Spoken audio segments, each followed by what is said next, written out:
60 साल की सर्विस में संविधान में भी है कि 60 साल की सर्विस के लिए कॉन्ट्रैक्ट नहीं बना। तो किसी भी विभाग में अगर एमसीडी में है तो आपसे निवेदन है कि कॉन्ट्रैक्ट को बंद किया जाए। कॉन्ट्रैक्ट का सीधे सीधा मतलब है सर कि कॉन्ट्रैक्टर को अगर आप चेक देते हो तो सिर्फ कॉन्ट्रैक्टर को देते हो, चाहे वो 100 कर्मचारियों का हो चाहे 200 का हो।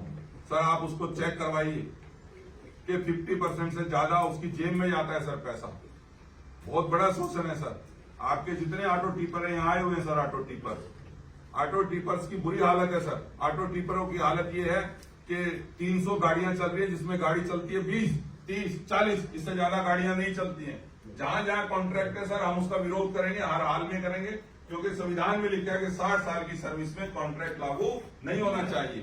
तो इसलिए आपसे निवेदन है कि आप एमसीडी में कॉन्ट्रैक्ट बेस को खत्म करके इनको पे रोल पे लिया जाए। ये 20-20, 25-25 साल से बच्चे जो हैं ये नौकरियों पे हैं, ये पे रोल पे आने चाहिए। इसके साथ साथ सर ये जो इनको जो सैलरी दी जा रही है उसमें जब कॉन्ट्रैक्टर को कमीशन दे रहे हैं तो आपसे निवेदन है कि वो सैलरी अगर इनको 16 दे रहे हैं तो उसको कम से कम एक बंदे की आपके ऊपर लेवी जो आ रही है वो 20-25 हजार रुपए आ रही होगी, तो वो सैलरी क्यों ना उन्हीं बच्चों को बढ़ा के दे दी जाए ताकि वो काम अच्छे से हो सके।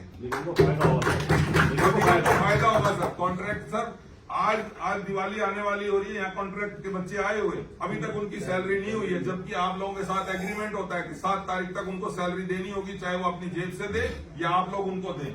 लेकिन सैलरी दी जाती है 20-20, 22-22, 25-25 तारीख को। तो आपसे निवेदन है सर कॉन्ट्रैक्ट बेस खत्म करके इन बच्चों को आप अपने पेरोल पे ले, चाहे आप उनको 25 हजार अगर मिल रहे हो कॉन्ट्रैक्ट के साथ तो आप चाहे इनको और 2-3 हजार बढ़ा दे। 2-3 हजार एमसीडी का रेवेन्यू, जैसे यादव साहब ने कहा कि रेवेन्यू कम है तो इसमें आपका रेवेन्यू भी बढ़ जाएगा, सैलरी बचेगी। तो 2-3 हजार बढ़ा के सर उनको आप पेरोल पे ले लें, ये पॉलिसी बनाए और कॉन्ट्रैक्ट बेस को खत्म करें। धन्यवाद सर। इसमें एक बात हो